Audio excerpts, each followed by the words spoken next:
A hearty good evening to everyone. So the last we are going to see the part 2 of IDT amendments applicable for CA final as well as intermediate for May 2020 as well as November 2020 examinations. Basically, since May 2020 examinations has got postponed, this amendment covers both the entire amendments that are happened in GST over the past 1 year. So the first part of the amendment we had covered about basics, supply under GST, RCM services, composition scheme and place of supply. And in case you have not seen that, you can see it through the channel itself. And now in the next today's session, we are going to cover registration under GST, accounts, records and e-way bill, invoices, tax notes, invoices, debit notes and credit notes, and returns and payment of tax.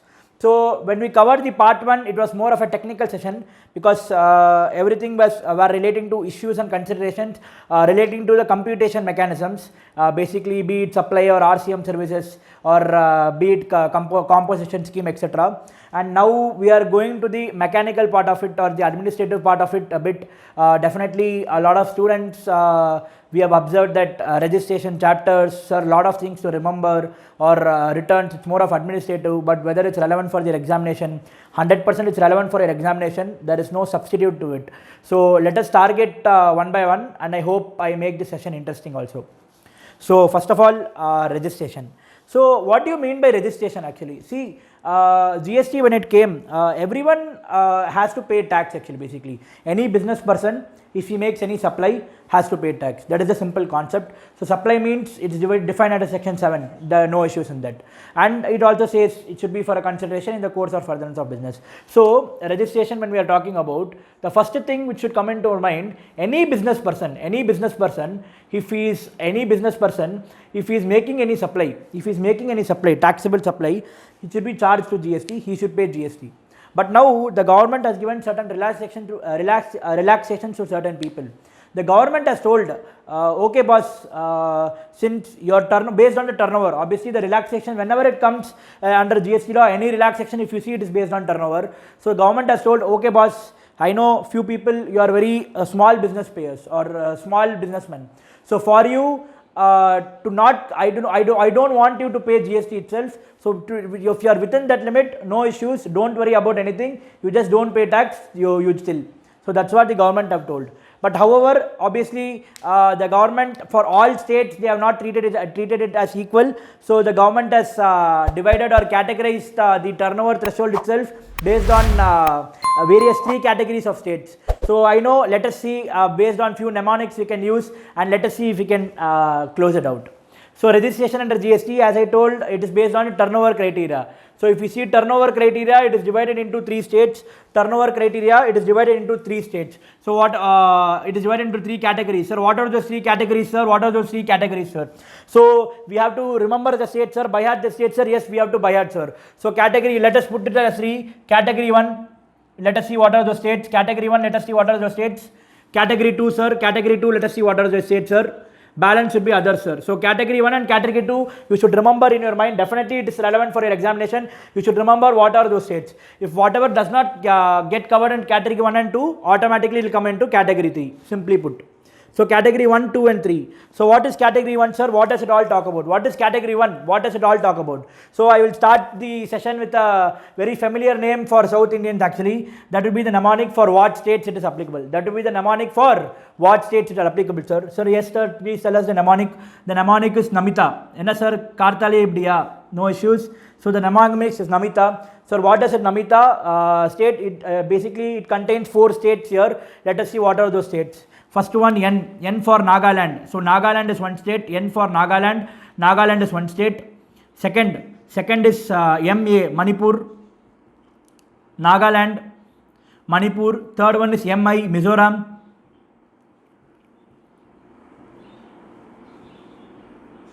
And the fourth one is Tripura. So I repeat, category 1 states. What are the category 1 states, sir? In the act, it is not given category 1, category 2 and category 3. Pardon me, but this is only for our classification to think in our mind what states will be covered and what states will not be covered. Turnover criteria, we are dividing into 3 categories, category 1, category 2 and category 3. Category 1, Namita. What is Namita, sir? N for Nagaland, M, Manipur, MA, Manipur, MI, Mizoram and T for Tripura. In case you are a North Indian student, you don't know what is Namita, sir, no problem, this E is not required. This E is only for effect. It is only for an effect of expression of effect.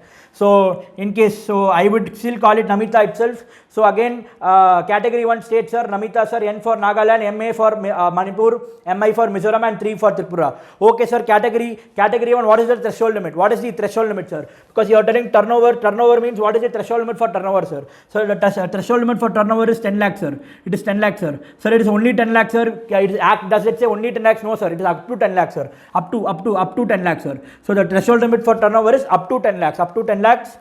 For both goods and services put together, up to 10 lakhs for both goods and services put together. So is the threshold for each and every state, sir, or total, sir? Is the threshold limit for each and every state, sir, or total, sir? It is for total. It is for total. The Act wants a total. It is a aggregate turnover. The threshold limit is for aggregate turnover. Aggregate turnover is up to 10 lakhs. Aggregate turnover is up to 10 lakhs. You need not register, sir. This turnover we are talking, you need not register. You need not register. So if your aggregate turnover is up to 10 lakhs for these Namita states, then you need not register for GST. You supply goods, you supply services, you supply both. No issues, you need not register. Sir, it exceeds, sir. I am registered in Nagaland, sir. My aggregate turnover is 11 lakhs, sir. Should I register? Yes, boss, you need to register. No other, go for it. Okay, sir. Now, sir, what is category 2, sir? So, category 1 we saw, sir. Okay, somewhat we understood, sir. We will try to remember if this mnemonic is good. Okay, category 2 mnemonic is better than this, or how, sir? So, I have just tried. Obviously, I am not sure of it, but let us see. Stampa. So, Stampa, what is that, sir? Even I don't know what is Stampa, but just let us see if we can remember based on this. S for Sikkim. S for Sikkim. T for Telangana. U for Uttarakhand. S for Sikkim, T for Telangana, U for Uttarakhand. M for, it is the balancing figure. MA Manipur is covered, MI Mizoram is covered, the balance M is Meghalaya. So don't get confused in the examination by mix matching category 1 and category 2. Sir, P means what, sir? Pondicherry. The last one, A. You can see it in reverse, it will be AP, Arunachal Pradesh. Not Andhra Pradesh, Arunachal Pradesh. Because already one state relating to Telugu is covered, right? So, okay, sir. Now, again, let us see, sir, turnover criteria. They have divided into category 1, category 2 and category 3. Category 1, sir, what is the category 1? What states are there, sir? Category 1, Namita, sir. What is Namita, sir? N for Nagaland, MA for Manipur, MI for Mizoram and T for Tripura. What is the threshold limit, sir? Up to 10 lakhs. If your goods up to 10 lakhs, you supply value of supply is goods of services is up to 10 lakhs, then the aggregate turnover, then you need not register, sir. The second one, what is it? Stampa, sir. Stampa means what, sir? Sikkim, Telangana, Uttarakhand, Meghalaya, Pondicherry and Arunachal Pradesh, sir. What is the turnover threshold limit, sir? Is up to 20 lakhs, sir. Up to 20 lakhs, sir. Up to 20 lakhs. Up to 20 lakhs, the same condition, up to 20 lakhs, goods services or both. Up to 20 lakhs, goods services or both, and that too aggregate turnover. Up to 20 lakhs, goods services or both, that too equal to aggregate turnover, sir. So if my aggregate turnover is up to 20 lakhs where I supply goods, services or both, then I need not register if I am registered as any of these following states, sir. Okay, sir, what is the category 3? Obviously, category 3 will be balancing figure, sir. I will not list out the state, sir. I don't know geography, sir. No issue, sir. I have nothing. I don't know where is India map in the world map. I cannot identify India itself, sir. So should I buy hard these? Don't buy hard. No issues. You should just, if in the question they give a name of a state, you should just identify if it's in India or not. If it's in India, yes. If it's covered in category 1, then threshold limit is 10 lakh. If it is covered in category 2, the threshold limit is 20 lakh. If it is covered in category 3, so then you tell me, sir, category 3 then what threshold limit, sir? I remember totally, always it was only 20 lakh, sir. Now only there is an amendment, because it's an amendment session, right? Somewhere I should cover an amendment, right? So that is why I am covering this. So what is the amendment here, sir? Come on. What is the amendment here, sir? Engaged in supply of goods, services and services. So engaged in supply of goods and services. So he is engaged in both supply of goods as well as supply of services, number 1, or engaged in supply of services. Simply put, sir, engaged in supply of goods as well as services and engaged in supply of services. Okay, sir. What is the limit, sir? The same 20 lakh limit, up to 20 lakhs. Oh, so this one is the same, no, sir? Why you have divided into 3 categories? This one is the same. Then why have you divided 3 categories? Because for this, the balancing figure, there are 2 criteria involved. So one, engage in supply of goods as well as services, or engage in supply of services. Up to 20 lakhs, sir. Aggregate turnover, sir. Okay, sir. Now what is this, sir? Is this an amendment, sir? Is this an amendment? No. For your examination, amendment came long back. There is no new amendment here. Here there is an amendment, sir. Yes, yes. Exclusively in supply of goods. Exclusive, exclusive, exclusive. What is this exclusive? I'll come later. Exclusive in supply of goods. Exclusive means fully, only that I have. My turnover, whatever I pay is only on that goods. Is only on the goods. Exclusively on supply of goods. Exclusively on supply of goods. Oh, okay, sir. Now what is the limit, sir? What is the limit, sir? Here it is 20 lakh, here it is up to 40 lakhs. Here it is up to 40 lakhs. Here it is up to 40 lakhs. Here it is up to 40 lakhs. Aggregate turnover. Aggregate turnover means wherever you have registration, all such states put together. Wherever you have registration, all such states put together.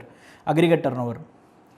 Okay, sir, understood, sir. So somewhat I am understanding, sir. If you can give an example, it will be easy, sir. Is there any exception to this, sir? Is there any exception to this? We will come there for sure. So first of all, registration, the government has given relaxation for few taxpayers, saying that you are a small people. So for based on turnover criteria, we are dividing into category 1, category 2 and category. Category 1, it is up to 10 lakhs, up to 10 lakhs. The aggregate turnover is up to 10 lakhs for both goods, services or both. You need not register. For what states are that? Namita, N for Nagaland, MA for Manipur, MI for Mizoram and 3 for Tripura. Category 2 states are Stampa, Sikkim, Telangana, Uttarakhand, Meghalaya, Pondicherry and Arunachal Pradesh. Okay, sir. Category 3 states, sir. Category states you have to divide into 2 categories. Yes, sir. One, they are engaged in goods, supply of goods as well as supply of services, or they are engaged in supply of services. Then what is the turnover limit? 20 lakhs, sir. 20 lakh up to 20 lakhs aggregate turnover, sir. Okay, sir. No, sir. Exclusively in the supply of goods. Exclusively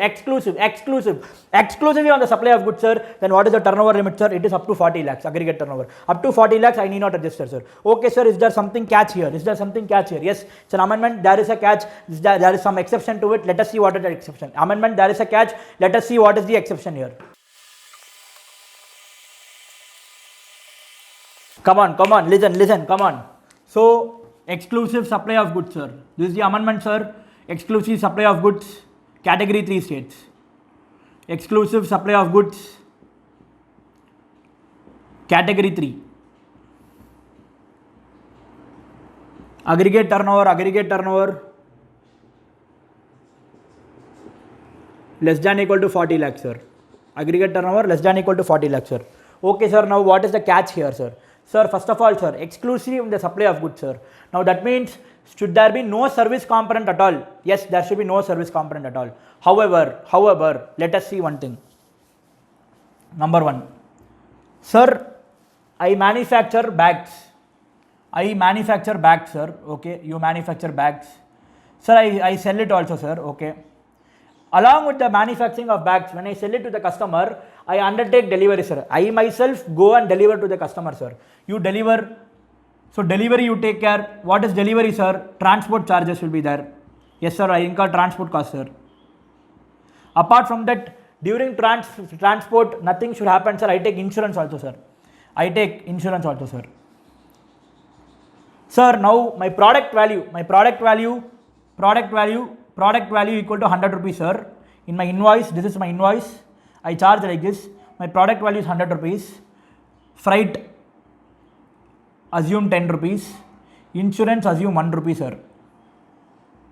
So my taxable value for GST purpose, I calculate, sir, 100, 110, 111, sir.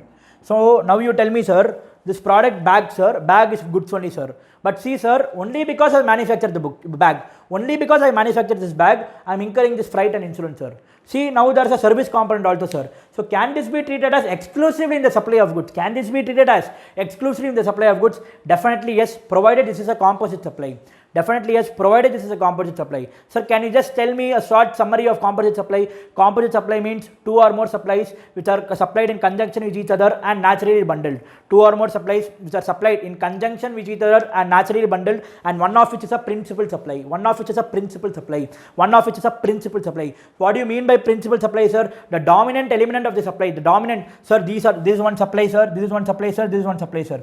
Dominant element, sir. Sir, how are you telling what is the dominant element? Is it based on value? It is based on value. No, it is not based on value. Not based on value. Then it is based on what? It is based on the dominant element of the supply. What I am supplying. What is ancillary? One should be ancillary. One should be the main element. One should be ancillary. One should be the main element. What is your main element, sir? My main element is manufacturing of bags, sir. My main element is manufacturing of bags, sir. So main element is bags, sir. This freight and insurance, is it ancillary to your bags? The freight and insurance is ancillary to the bag. Yes, sir. It's ancillary, sir. Correct. Is it common to provide freight and insurance also? Is it common to provide freight and insurance also while selling, sir? Yes, sir. It is common, sir. Lot of industries do that. It is common only, sir. Then it is common. No. Then this entire thing is a composite supply, sir. Okay, sir. What is the rate of tax? Rate of tax equals rate of tax equals rate of tax equals rate for principal supply. Rate for principal supply.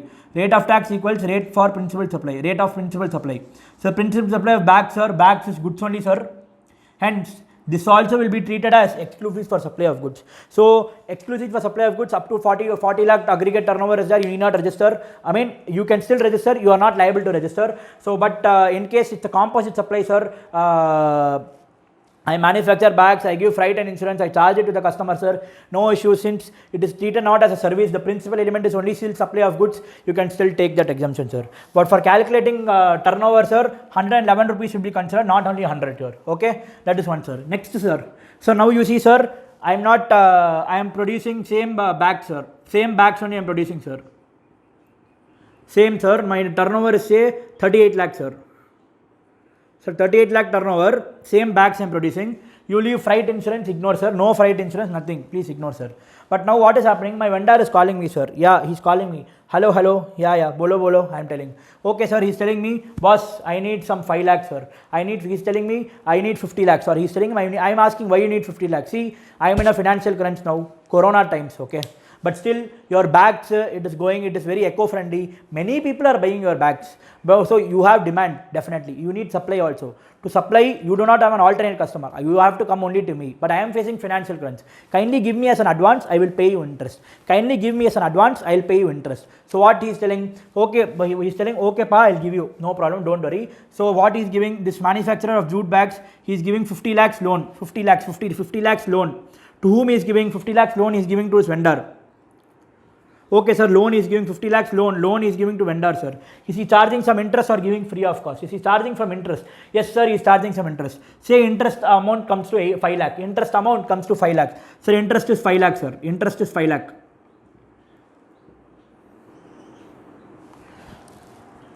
Okay, sir. Interest is 5 lakh, sir. No issues. Now, in this example, first case, assume it is 31 lakh. Assume it is 31 lakh. Apologies. Assume it is 31 lakh. Okay, sir. 31 lakh, sir. 5 lakh is giving interest, sir. Sir, is this loan a supply, sir? Loan is not a supply, sir. I have read, sir, goods section 2 class 52 definition and 2 class 102 services definition. It is clear, sir. It does not include money.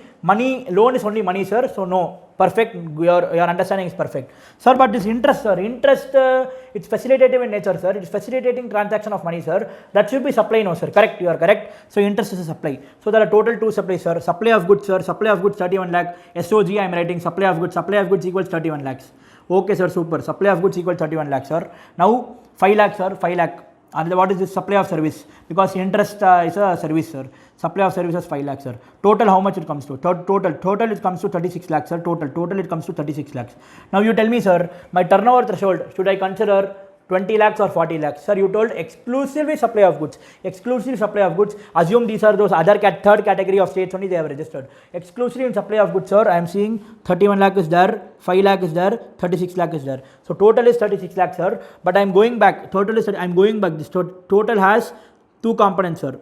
One is Exclusive supply of goods is only 31 lakh, sir. It is not exclusive then, but supply of service 5 lakh is there, sir. Now will government give me some exemption, sir? Will government give me some exemption? So government has told no issues, no issues. Only for exempt supply of services, where consideration by way of extending loans, deposits and advances. Exempt supply of services where by way of extending loans, deposits and advances, where the consideration is represented by way of interest or discount. That alone, even it will not be treated as, it will still be treated as supply of goods only. I mean, in the sense, government say that exempt supply of services where consideration is represented by way of loans, advances and deposits. You are extending loans, advances and deposits where the consideration is represented by way of interest or discount, then that alone we will not consider as supply of service for this purpose alone, not everywhere and all, this purpose alone it is fine. So what is he saying? So 31 lakhs, sir, only service I am providing is just interest, sir, because Palmer sir has financial crisis, sir.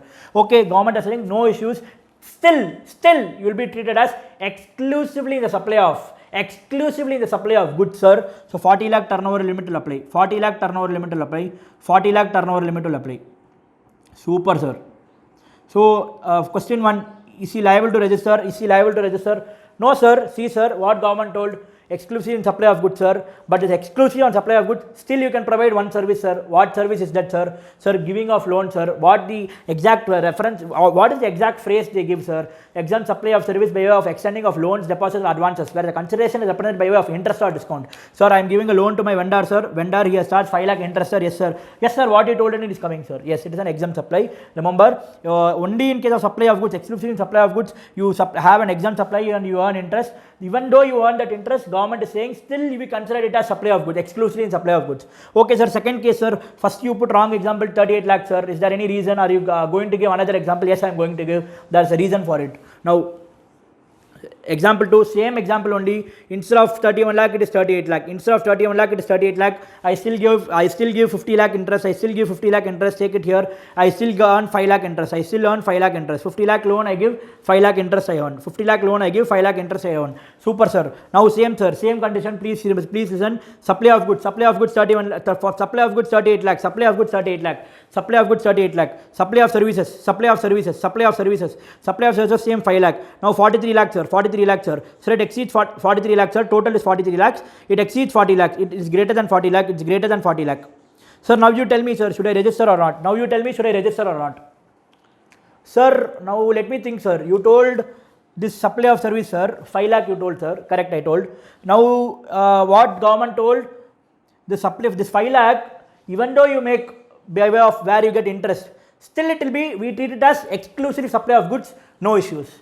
Still we treat it as exclusive supply of goods, but no issues. But remember, my dear students, where the aggregate turnover exceeds 40 lakh, aggregate turnover exceeds 40 lakh, you have to register yourself. Sir, here, see here, 38 lakh, sir, 5 lakh interest, sir, 43 lakh, it is greater than 40 lakh. You have to register. Registration is must. You have to register. This 5 lakh where this exemption of supply of service is only for up to 40 lakhs if you are supplying exclusively a supply of goods. Even this 5 lakh will be treated as exclusive in supply of goods. But to calculate that 40 lakhs limit, you are clubbing both. You are saying 36 lakh only, you are not saying 31 lakh alone. So when you calculate aggregate turnover, for the purpose of calculating aggregate turnover for registration purpose, kindly be careful. Exempt supply of services by way of where consideration represented by interest or discount, you give loans, advances, deposits, that also should be included. Here it is 43 lakh, it is greater than 40 lakh, 100% registration is must. Okay, sir, exclusive supply of goods, is it not applicable for someone else? Yes, it is not applicable. Obviously, this registration criteria itself is not applicable for whom, sir? One compulsory registration, sir. Yes, sir, for them limit we need not see. Logical, sir, correct. Voluntary registration, sir, correct, sir. Nadana register pandra, I am only registering myself. Why should I have? Correct. The third one is pit goods. What is this pit goods, sir? Kuli tondi podaikiran, government avana kuli tondi podaikiran, sir. Pan masala, supply of pan masala, ice cream, tobacco. Pan masala, ice cream or edible ice, etc. Tobacco. Sir, here it is manufacture of, is it manufacture of pit goods or supply, sir? Supply of pit goods. In composition scheme section 10, in composition scheme section 10, it is manufacturer of pit goods. And there, one more thing, in composition scheme, they include aerated waters. In composition scheme, they include aerated waters. Your aerated waters is not included. So, where aerated waters you are selling, it is exclusive supply of goods and your turnover is less than equal to 40 lakhs. Still you can opt for the 40 lakhs limit. Otherwise, if it's a pit good, you cannot opt for 40 lakhs limit. Okay, sir, understood, sir. I understood this concept. So, let me just summarize quickly, sir. Turnover criteria, the government has divided into 3 categories: category 1, category 2, and category 3. Category 1, it is Namita, sir, Nagaland, sir, Manipur, sir, Mizoram, sir, and Tripura. And aggregate turnover up to 10 lakhs for goods and services for both put together. The second one is category 2 states, sir, Stampa, sir, Sikkim, sir, Telangana, sir, Uttarakhand, sir, Meghalaya, Pondicherry and Arunachal Pradesh, sir. Aggregate turnover up to 20 lakhs, sir, for both goods and services put together, sir. Okay, sir. Now, category 3 states, sir, it is the balancing figure, sir. What is not covered in category 1 and category 2? We are bifurcating into engaged in both supply of goods as well as supply of services, or engaged only in supply of services. That is number 1 category. Aggregate turnover is the same as category 2. The aggregate turnover is up to 20 lakhs in the up to 20 lakhs for both goods and services. Okay, sir. Now you see, sir, category 2 they are telling engaged in exclusive in supply of goods. Exclusive in supply of goods, sir. Exclusive in supply of goods they are telling. So the aggregate turnover is up to 40 lakhs. Up to 40 lakhs, sir. Is there a catch here? Yes, sir. I am providing composite. If I supply a service and that is covered as a composite supply, and the composite supply, the dominant principal portion is the goods. Principal portion is goods. Then that means for that purpose it will still be treated as goods only. You can still provide that. Number 1. Number 2, sir. I give service by way of extending loans, deposits, and advances, where the consideration is represented by interest or discount. Then what is that? Then still it will be treated as supply of goods. But however, for the calculation of aggregate turnover, you will take everything you should take, kindly remember. The third one, sir, this exclusive in supply of goods, for whom it's not applicable, obviously compulsory voluntary regulation not applicable. And kulitondi podakena pit, supply of pit, pan masala, ice cream and tobacco. In composition scheme 10.1, it will be manufacturer of pit, and also they will include aerated waters. Here they are not included aerated waters. So kindly remember, kindly go to the next concept relating to registration, sir. So now you taught me registration, sir. One small doubt I have. 1 minute.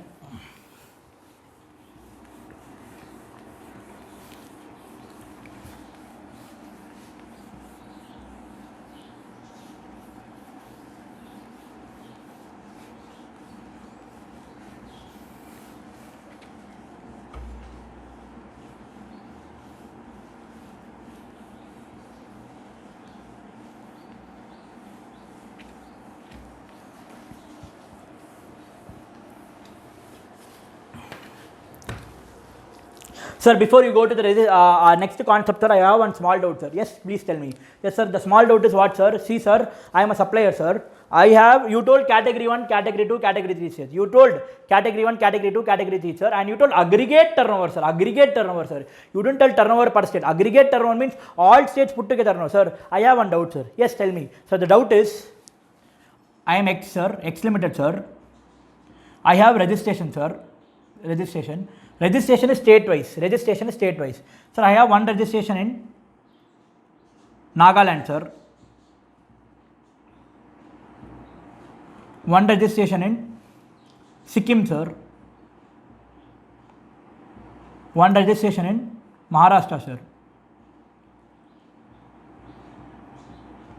See, sir, this is category 1, sir, 10 lakh limit. This category 2, sir, 20 lakh limit. This category 3, sir, if I am engaged in exclusive supply of goods, 40 lakh or else 20 lakh, sir.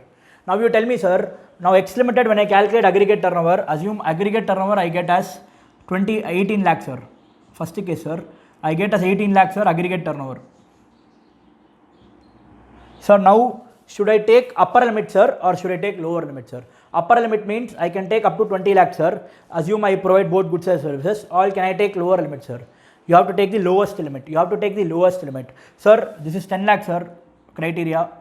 This is 20 lakh, sir, criteria. This is 20 lakh or 40 lakh. Sir, you have one registration in category 1.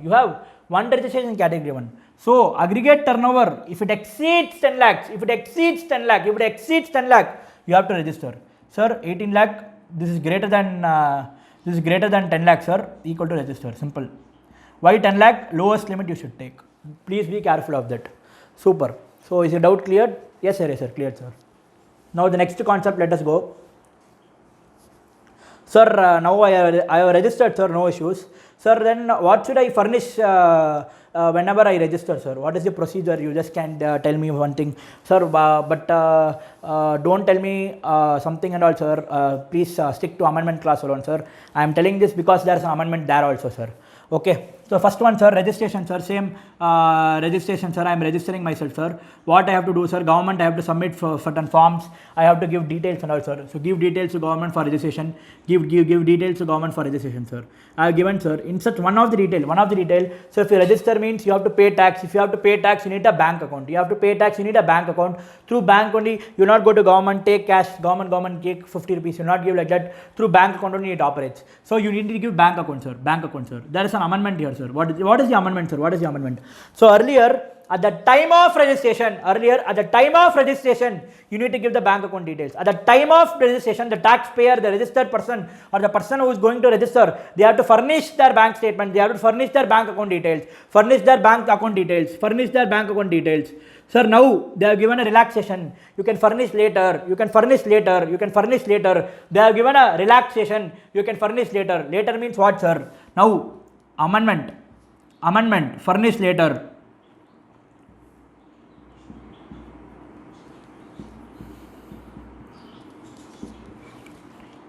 Earlier off, 45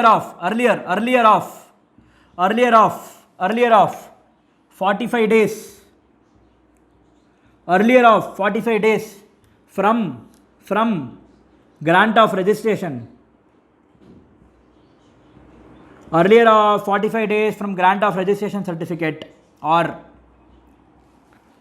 due date of filing return.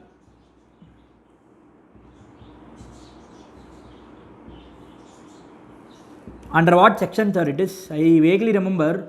Can you help me out? Under section 39, sir. Whichever is earlier.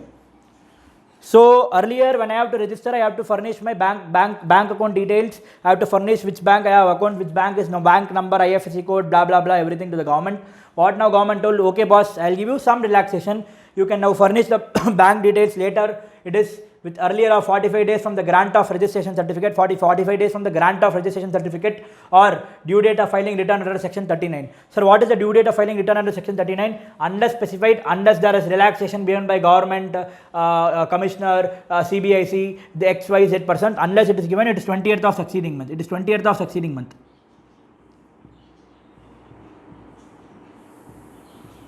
So this you can expect in a 2 mark, 3 mark or MCQ when by what is the last date he is liable to register.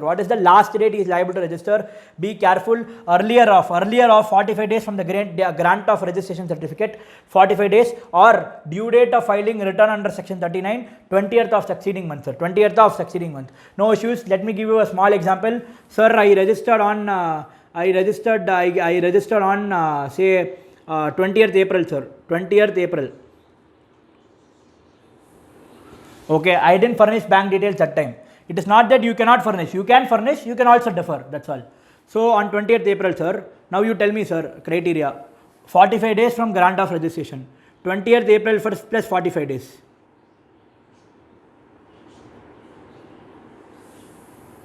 Sir, 20th April plus 45 days, this is that, no need to calculate. 20th plus 45 days or due date of filing return under section 39, sir. Sir, April month, due date, sir, 20th of succeeding month, sir. So succeeding month is May, sir. 20th of succeeding month, sir. 20 May. Sir, this you didn't calculate, sir. Okay, help me out. Okay, sir, 31st May, sir. Then I think June 5, sir. 5th June. So by what date you should furnish your bank account details? It is earlier of 20th April, that is 5th June, 45 days plus 20th April plus 45 days or 20th May, whichever is earlier. So 20th May is the right answer. This is 5th June or 4th June, you just calculate using calculator, no issues in that. So this is the second amendment. So that's all is the amendment, this bank account details, yes sir. Sir, okay sir, you told us bank account details. Is there something else someone has to furnish? Yes. Why are you telling that, sir? Again, there is an amendment. There is a new section inserted. There is something else that someone has to furnish.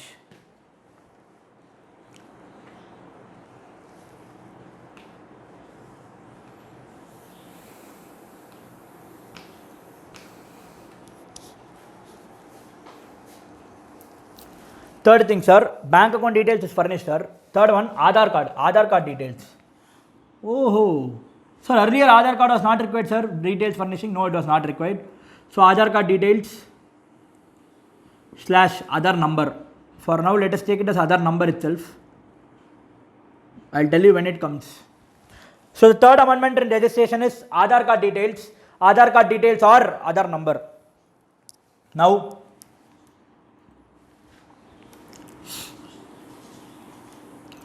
which section it is given, sir? Which section it is given?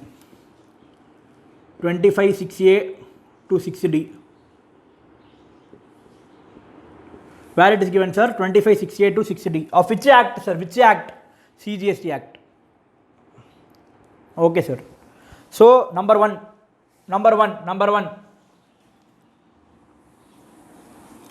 Already registered person.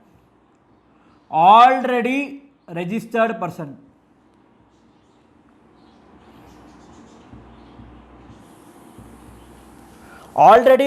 person. Okay. So since it's an amendment, he wouldn't have furnished Aadhaar card earlier. So now government is telling, boss, you didn't furnish earlier, no? Now you furnish. Now furnish Aadhaar card.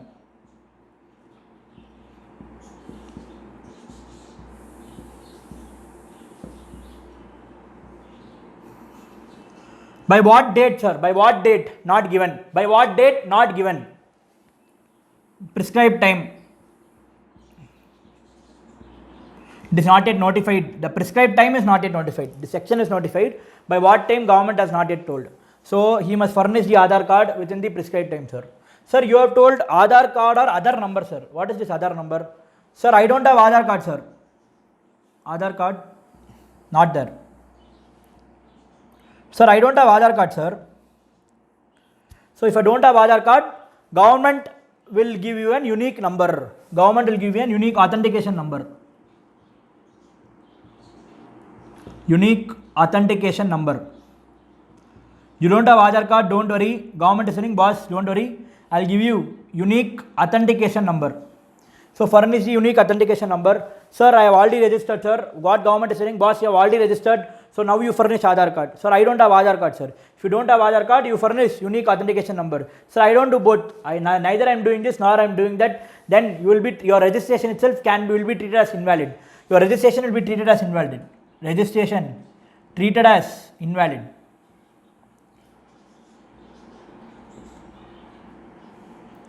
Registration treated as invalid. Number one, sir. First point. Okay, sir. This is for already registered person, sir. See, sir. First section, 25(6)(a). Already registered person, sir. Sir, newly registered person. Now only I am going to register. Now only I am going to register, sir. Now only. Both sections, 25(6)(b) and 6(c). Newly registered person, sir. Newly registered. Now only I am going to register, sir.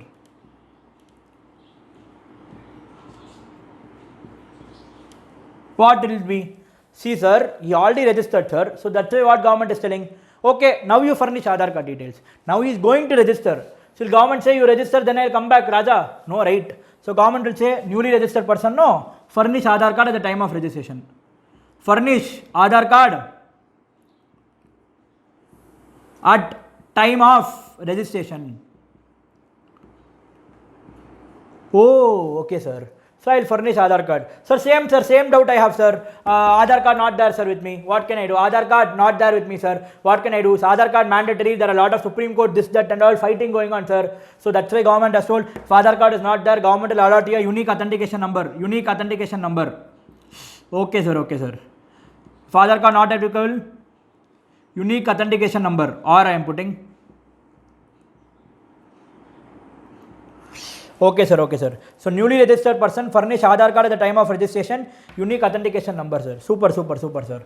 Now Sir, I have a doubt, sir. Sir, individual, I know, sir, biometric, I have gone Aadhaar card, I have taken photo, iris scanner, then fingerprint and all we have put, sir, no issues. But now you tell me, sir, companies also register, sir, because generally, if you see registration, okay, sir, individual business people will be less only, sir, companies will be more, sir. So, how will company give Aadhaar card, sir? Aadhaar card is applicable for company? No. Aadhaar card is applicable only for individuals. Aadhaar card is applicable only for individuals. Sir, then company, how will they furnish Aadhaar card? Now you tell me, sir.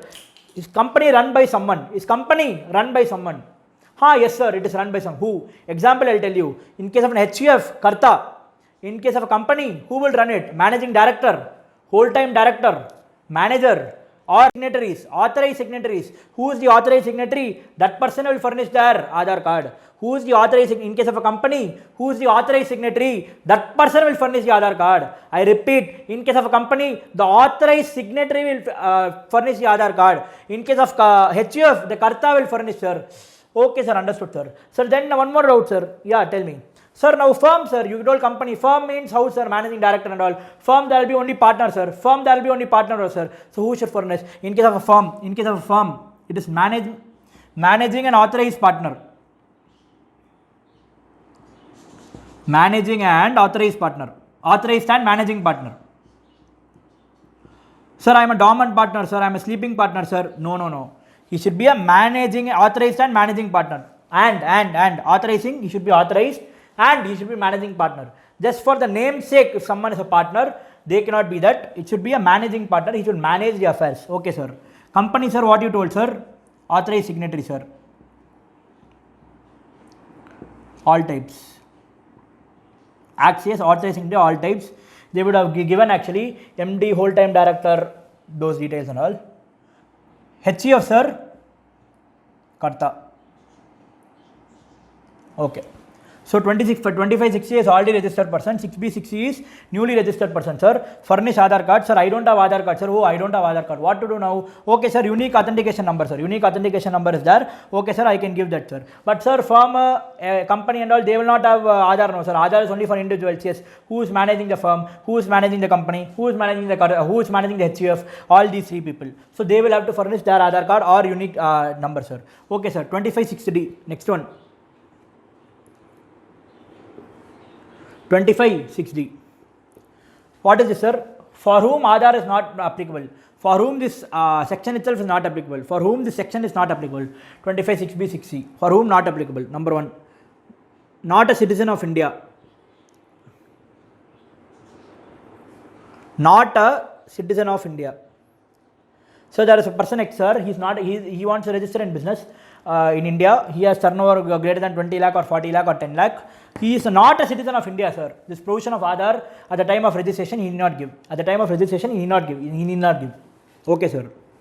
Then not an individual. Not an individual. Not an Karta. Not an authorizing a managing partner of firm.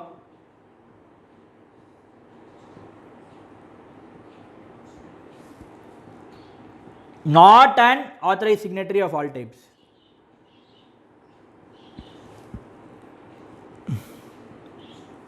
So what they have told, this Aadhaar provision is not applicable for not a citizen of India, who is not an individual, not a Karta, not an authorized and managing partner, not an authorized signatory of all types.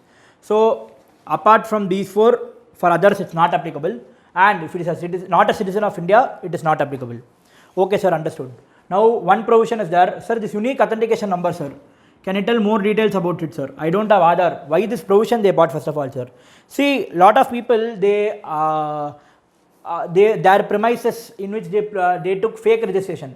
They didn't have a physical presence of business at all, and they directly took fake registration without this Aadhaar card and all. See, Aadhaar card is more authentic. Definitely all the details will be captured. So that's why government brought, okay, sir, I will take Aadhaar card. Sir, now, but Aadhaar card is not there, sir. Then when the purpose of the section defeated, when the purpose of the introducing the section be defeated, yes, it may be defeated, but that's why government has brought another provision for that. Government has brought another provision for that. Let us see what is that provision, sir. This is with respect to unique authentication number. Unique authentication number, sir. Let us see what is it. Okay. If Aadhaar card not there, unique authentication number. When sir, Aadhaar card not there.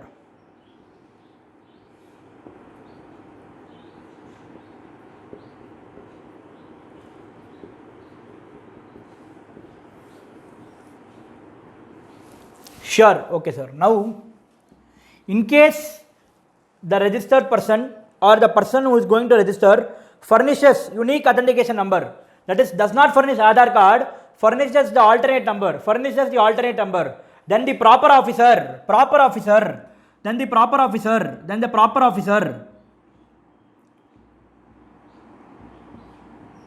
within 60 days, proper officer within 60 days from the date of application,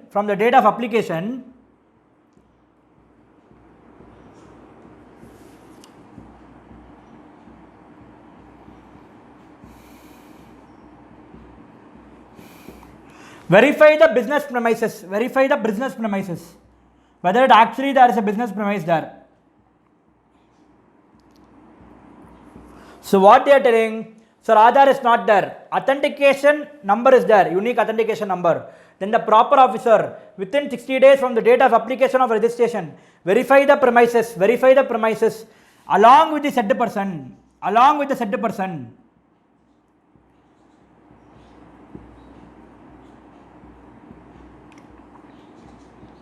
In the act it will say in presence of the said person. In presence. Avan kannik minadi. Sir, enak theriyum sir neenga verify pannu. Neenga emaachirina. So, where Aadhaar is not applicable, unique authentication number is furnished, the proper officer within 60 days from the date of application of registration verify the premises along with, that is in presence of the said person. Sir, now you should understand this, sir, very important. After verifying the premises only registration can be granted. After registering the premises only registration can be granted. Sir, why are you telling this, sir? In case of normal registration, if the proper officer or the officer does not do anything, within 3 days it is deemed to be granted. The deeming provision is not here. In case you do not give Aadhaar number, the proper officer, he has to verify your premises within 60 days from the date of application. He has to verify, not only verify in presence of the said person, in your presence he should verify it, and he should take photo of it. Sir, really in act it is there? Yes, it is there. Click pictures, click images, upload the photos, you should there. So what he will do, he will come, verify the premises, see if there is name board, something like that, take photo of the premises, ask you if it's yours, inquiry with something, then in the GST portal, there is one form in which he will apply. After that only registration can be granted. Without verification of premises, without Aadhaar card, you have to verify premises. If you verify the premises, then only registration will be granted. Deeming provision of 3 days not applicable. Deeming provision of 3 days not applicable. Deeming provision of 3 days not applicable. Deeming provision of 3 days not applicable. Be very careful. Okay, sir, understood, sir. So this is the provision related to Aadhaar 2568 to 2560. They are brought, if you already are registered, boss, you give Aadhaar now, okay, or authentication number. Okay, sir, no, I am not registered, sir, I am a new person, sir, I am going to register now. So at the time of registration, you give me Aadhaar. Sir, I don't have Aadhaar, sir, give unique authentication number, sir. Okay, sir, individuals I will give. In case of a company, who are the persons behind the company? In case of HUF, who are the persons behind HUF? In case of firm, who are the persons behind the firm? So that's what we spoke about there. Then for whom not applicable, not a citizen of India, not an individual, not a karta, not a managing and authorizing partner, and not a authorized signatory of all types. Okay, sir, I don't have Aadhaar, I only furnish unique authorization number, sir. If unique authorization number is only furnished, 100%, physical verification of premises should be done, physical inspection of premises should be done. Only after that inspection is conducted, only after that inspection conducted, the inspection should first be conducted in the presence of the said person. Said person is registered, who is going to register, or that person, the presence of the said person. Then only registration been granted. The deeming provision of 3 days deemed provision, deemed registration not applicable. Deeming provision is not applicable. Deeming provision is not applicable. Okay, sir, understood, sir. Next amendment in registration itself.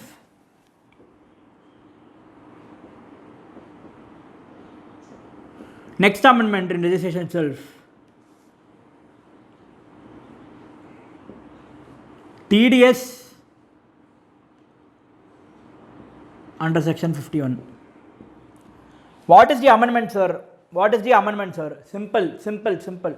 First of all, before that, I need to give you a brief background as always. For whom TDS is applicable? For whom TDS is applicable? 4 people. For whom TDS is applicable? 4 people, sir. Department of Central Government, State Government. Department of Central Government, State Government. Okay. Act will say department / establishment. Local authority.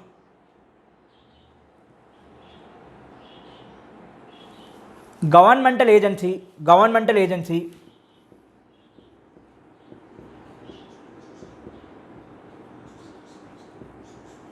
Notified persons.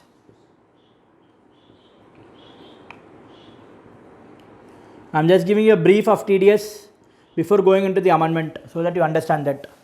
Sir, Department of Central Government, State Government, sir. Sir, what do you mean by that, sir? Department, can you give an example, sir? Can you give me an example, sir? Ministry of Communication. Ministry of Communication. Sorry.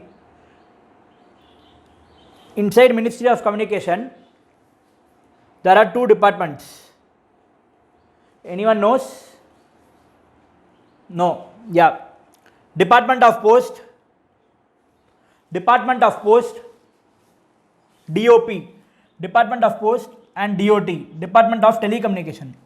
Sir, Ministry of Communication, sir, they have 2 departments, sir. Department of Post, Department of Telecommunication. So, Department of Central Government, State Government, sir.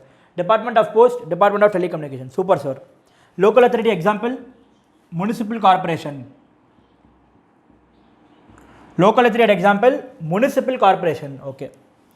Governmental agency example, governmental agency. Boss, this Ministry of Communication is there, no? Ministry of Communication. They themselves are a governmental agency. Ministry of Communication.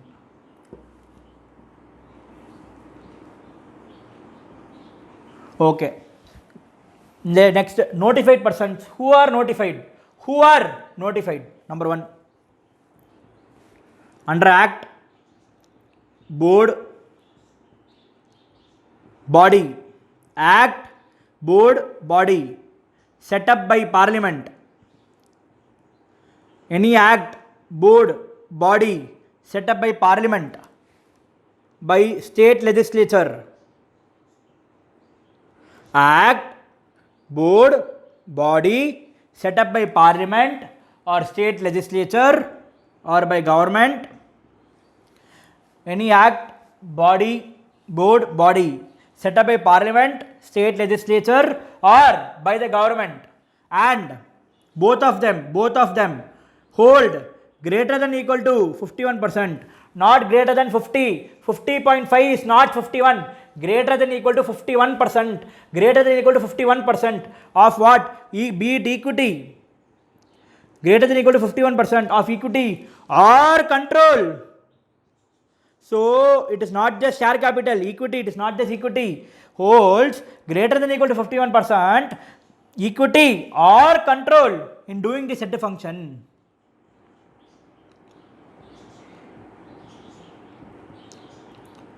So TDS, sir, to whom applicable? Number 1, Department of Central Government, State Government. Example is Ministry of Communication has Department of Post, Department of Telecommunication. This is a department, this is a department, sir. Local authority, Municipal Corporation is example, sir. Governmental agency, Ministry of Communication itself is a governmental agency, sir. Notified person, the first notified person is under any act, board or body set up by a Parliament or State Legislature or by the government itself, and they hold a stake of greater than equal to 51%. greater than or equal to 51 percentage, either that it can be by way of equity, by way of control, by way of equity, by way of control, and in doing this set function. Okay sir, number 1. Number 2, society established by central government, state government, local authority under Society Registration Act, that and all they have given. Okay, so society established, sir. Example, sir. Example, Sports Authority of India. Sports Authority of India is an example of that. Third one, public sector undertaking, not public company.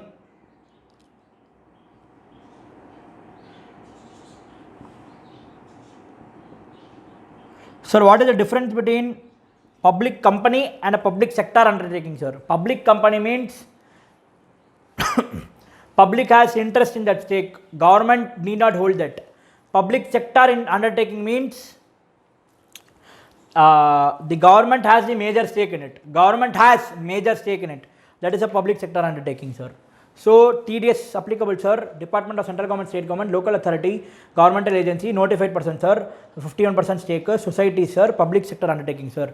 Not applicable to whom, sir? Not applicable to supply made within PSUs. Sir, one PSU is making between PSUs. One PSU is supplying to another PSU, sir. One PSU is supplying to another PSU. Not applicable. Second one, sir.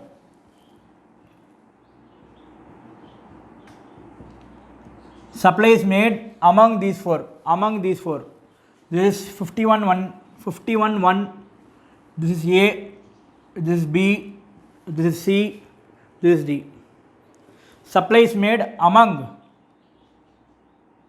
A, B, C, D, sir. Not applicable, sir. So to whom not applicable? Supply made within PSUs and supply made among A, B, C, D categories. Understood, sir? TDS. So what is the rate at which they deduct, sir? When they will deduct, sir? What is the amendment, sir? That's all we have to see. So TDS, as I explained, TDS is a tax deducted at source under section 51. Who should deduct? Only I told. Who should deduct? The deductor should be Department of Central Government or State Government. Example I told, Department of Telecommunication, Department of Post. Then the second one was Local Authority, Municipal Corporation. Third one was Governmental Agency. The Ministry of Communication itself is a governmental agency. Then the fourth one was notified persons, where government hold greater than or equal to 51% stake, set up by an act of parliament, legislature, or set up by the government itself, or societies established by central government, state government, or local authority under Societies Registration Act. And third one is within public sector undertakings. And not applicable, this TCS is not applicable, TDS is not applicable when PSUs make supplies to between PSUs, A, B, C, D, those things, they make supplies within themselves. Okay. So who should be the supplier? Registered person. Obvious. Who should be the recipient? Specified people, as we discussed now. Specified people. Tax rate, sir. Tax rate. TDS rate here. Tax rate equals TDS rate. 2%, sir. Tax rate is 2%, sir. When?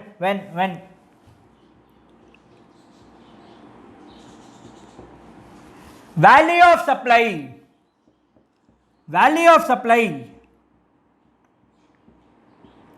When, sir? Value of supply greater than, not equal to, greater than 2,50,000. When the value of supply greater than 2,50,000 in respect of a contract.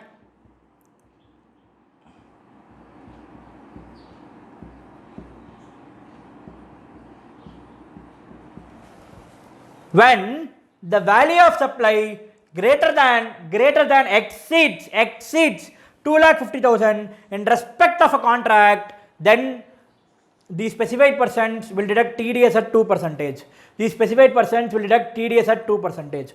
Okay, sir, understood, sir. Now, this TDS, you should understand, these people, even if they are not registered, for the purpose of deducting TDS, if they receive any supply from these person, from registered person, if these specified people receive any supply, even though they are not registered under the Act, they should register themselves under compulsory registration. Since they have to deduct TDS, they have to register. If they do not have GST registration, by giving their PAN and TAN, they need to register. So no issue, sir. I don't have registration, sir. These people don't have registration, sir. No issues. Give your PAN, give your TAN and register yourself. Deduct TDS. I don't care anything. That's what the government told. So they have to register. Okay, sir. Understood, sir. What is the amendment, sir, here now? What is the amendment here, sir, now? Since I said, government told, I don't care if you don't have a registration. Give your PAN, give your TAN, but register. Deduct tax, deduct tax, deduct tax. So now what they have told, sir, this person registered for that purpose, sir. This person registered for deducting TDS, sir. Does not have physical presence in that business, in that place. Physical presence in the place. Physical presence not there, sir. So government is telling, okay, inform us the same.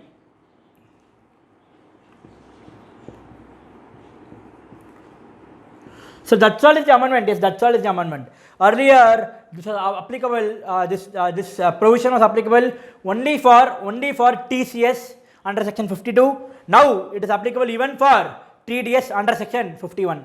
So whenever I say section, unless otherwise specified, is CGST Act only. So the last amendment in registration, it is relating to suspension. It is a clarification only, not a major thing. So suspension of registration, suspension of registration certificate.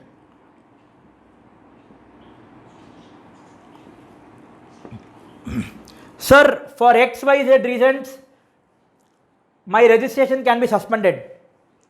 However, now what has happened, in that they have given, if a registration has been suspended, in the Act they have given, you cannot make such person, that person cannot make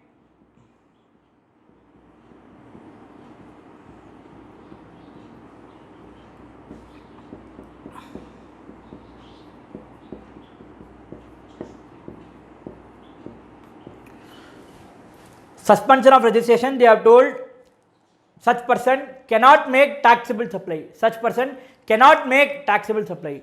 Now it created a confusion among all. Boss, what are you saying, sir? My suspension was suspended means it's temporary, first of all, okay. My registration is suspended, it's not cancelled. Please bear in mind, my registration is suspended, sir, not cancelled, suspended. Oh, correct, sir, suspension means temporary.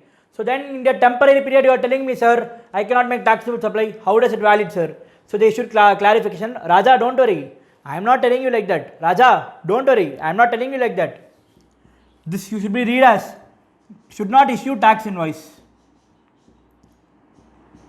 Should not issue tax invoice. So basically government told suspension of registration certificate, he cannot make taxable supply is given in the Act. They have given a clarification. They have told it is not, he should not give taxable supply. It is meant that he should not issue a tax invoice. Sir, okay, sir, suspension is revoked now. Suspension is revoked now. What about this? Will now government not tax this? They will tax that. It will be taxed as a revised tax invoice under section 31. Revised tax invoice. Revised tax invoice under section 31. Revised tax invoice under section 31. So registration, sir, 5 amendment we saw, sir. Registration 5 amendment we saw, sir. The first amendment was in turnover criteria, sir. Exclusive supply of goods, sir, for few states. Sir. In that exclusive supply of goods, sir, if it's a compulsory supply where the principal element itself is the goods, sir, no issues. But in case of service by of interest, extending of loans, deposits and advances, the consideration of interest or discount, then you need not take that, it will be still treated as exclusive supply of goods, but the total limit put together will only be 40 lakhs, sir. The second amendment was with respect to bank account, sir. Bank account earlier needs to be furnished at the time of registration. Now they have given a relaxation within 45 days from date of grant of registration certificate or within due date of filing return under section 39, that is 20th of succeeding month, whichever is earlier, sir, no issue, sir. Sir, these two things, sir, only one thing I forgot to tell you. This bank account provision is not applicable to person who has to deduct TDS or collect TCS, sir, because obviously immediately they have to pay tax to government, right? That is why this bank account provision of deferment of 45 days, deferment to 45 days, not applicable, not applicable to whom? TDS or TCS who has to collect, and suo moto registration. Voluntarily register suo moto, then also the 45 days deferment is not applicable. Then Aadhaar card, sir, already registered person, you have not furnished Aadhaar, sir. Now you furnish me Aadhaar, sir. That's all they are telling. And other than that, newly registered person, sir, you give me Aadhaar, sir. You don't have unique authentication number, sir. For individuals, sir, for company and all, how, sir, there is no Aadhaar itself. So who represents them? Go, okay, knock the company, who's there behind them, ask them. Then authorized signatory, Karta or managing and authorizing partner, they will have to furnish their Aadhaar, sir. Sir, for whom not applicable, sir, this provision. Basically, Act will say 2560, 2560 not applicable, that notification would have come. Not a citizen of India, that is one. Not an individual, not an HUF, not a managing and authorizing partner, and not a authorized signatory of all types. Okay, sir, this is done, sir. And now I have only unique authentication number, sir. The government told us, Raja, you have only unique authentication number. Then I have to verify your place of business. I have to verify your business place. I have to verify your business premises within 60 days. Within 60 days from the date of application, I have to verify your business premises. This business premise verification is mandatory. Because you have not given me Aadhaar, it is mandatory, sir. Okay, and in the presence of the said person, so I will verify the premises in the presence of the said person. The proper officer will take photo and all and will upload in the form. Then only the registration certificate will be granted. The deeming provision of 3 days, is not applicable, sir. Then we saw TDS provision under section 51, sir. To whom applicable we saw, sir? Value of supply should exceed 2,50,000, sir. Value of supply should exceed 2,50,000, sir. It says value of taxable supply of goods and services. Value of taxable supply should exceed 2,50,000, sir. TDS will be directed at a rate of 2%, sir. 2% means 1% CGST, 1% SGST, or 2% IGST itself, sir.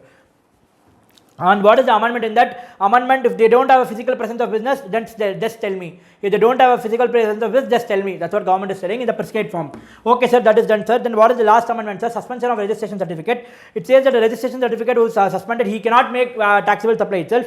People got confusion, sir. What, sir, you are telling, sir? How I cannot make, sir? How will I run business? How will I run my family, sir? I need money and all. Then the government is saying, no, Raja, I didn't tell like that. I meant that you should not issue tax invoice. Okay, sir, what if again this suspension is revoked, sir? Will the government not want money? Yes, they will want. That's why they will say after it's revoked, you issue a revised tax invoice. This is the amendment with respect to registration.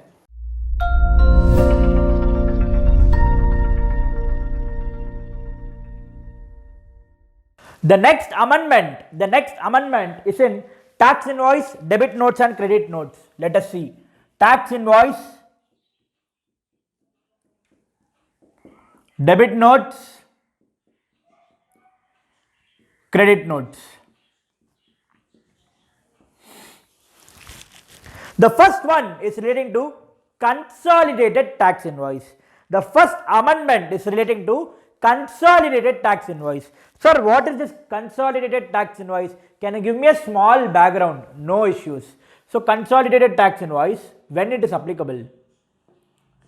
Generally, you should issue invoice in respect of each supply made. You should issue invoice in respect of each supply made. But consolidated tax invoice, government made daily, all the tax invoice put together, you can make one consolidated one. When, sir? Number one, supply less than 250 rupees. Supply less than 200 rupees. Pardon me. Supply less than, not less than, equal to, less than 199.5 varikyo, 199.99 varikyo. So no one will charge 99. So 199.5 varikyo, it is less than 200 only. Supply less than 200. Supply less than 200. Number one, first condition. Issued to whom? Whom are you giving this? Whom are you giving this invoice to? You are giving this invoice to an unregistered person. Unregistered person. Number one, first condition, supply, the value is less than rupees 200. Less than rupees 200. The invoice you are going to issue, you would have issued, is less than rupees 200. Number one. He is an unregistered person. He is an unregistered person. Number two. 3. He does not want an invoice. He does not want an invoice. Does not want an invoice. So there are all the three conditions must be satisfied. All the three conditions must be satisfied. Number one, consolidated tax invoice, you need not issue daily invoice, overall you need not issue invoice for each day, overall one invoice you can issue. When the supply less than rupees 200, number one, it is given to a unregistered person, it is given to an unregistered person. Number three, he does not want tax invoice, sir. Sir, I am an unregistered person, sir, I cannot take GST credit, sir, I don't want tax invoice, sir, no issue, simple, like that he told. Okay, no issue, sir. Now what is the amendment here? What is the amendment here? There is an exception given. There is an exception given. That is the amendment. What is the exception? To whom it is applicable? Let us see that. Exception. Exception is to cinematographic films. Cinematographic films. Cinematographic films. Let us see that. Admission to exhibition of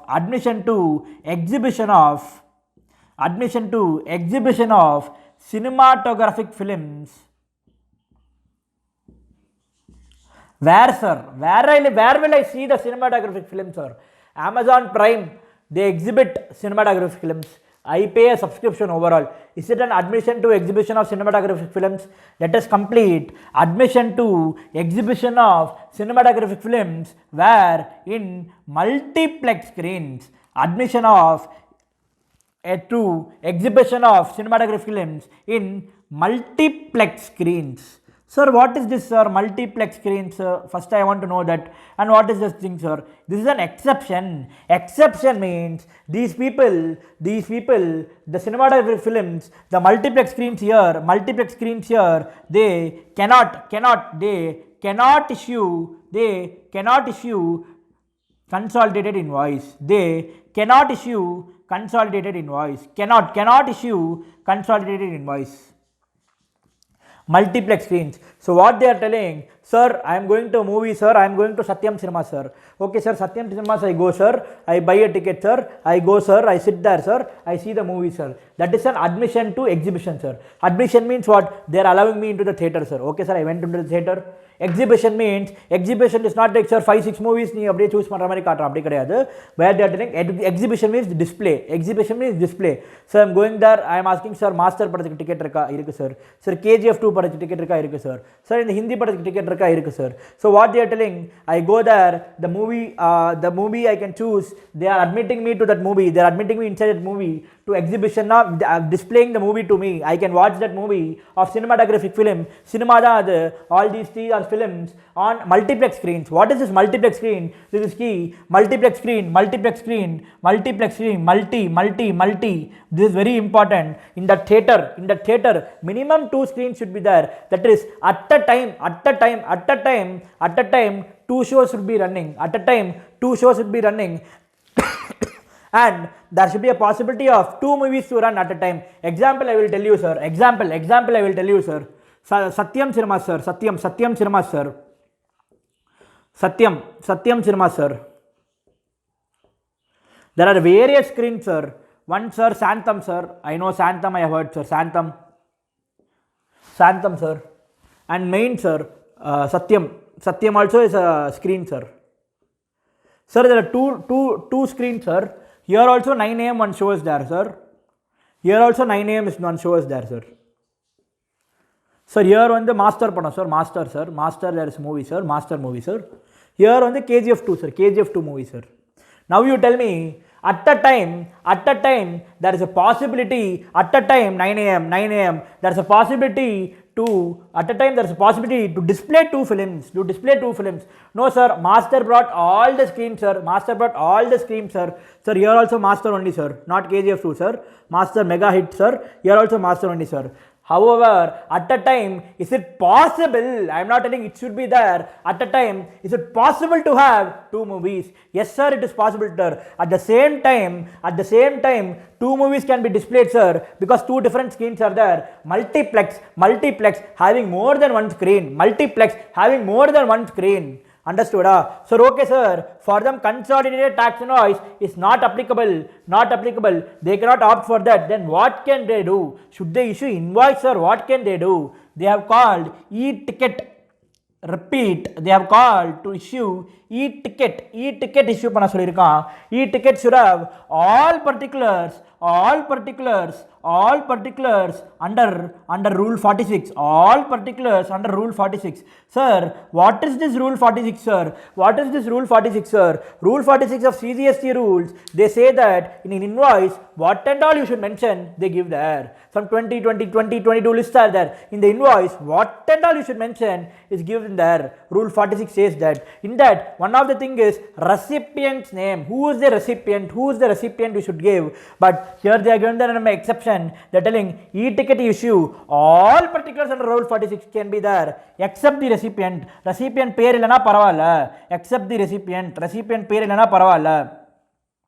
You itself think, you go to a movie, you ask, sir, how much rupees, sir? Sir, 150 rupees, sir. You give the money, you buy the ticket. Do you tell, you show a Aadhaar card, I am X and Y Z, I am Karan, I am Ayappa. Do you tell your name or something like that? No, right? That is what they are telling. Okay, boss, for you, consolidated tax is not applicable. However, e-ticket you can raise, e-ticket, all particulars under Rule 46 you can put, except the recipient, no issues. Now, sir, you told multiplex screen, sir. What if the theater or whatever you call that has only one screen? What if the theater or whatever you call that has only one screen? It has only one screen. It has only one screen. It is not multiplex. It has only one screen. Then what will we do, sir? What will we do? The government has told it is optional. It is optional. They can also raise an e-ticket. They can also raise an e-ticket, or they can go for consolidated tax invoice. They can also go for e-ticket. They optional. They can also go for e-ticket optional. They can also go for e-ticket which is optional,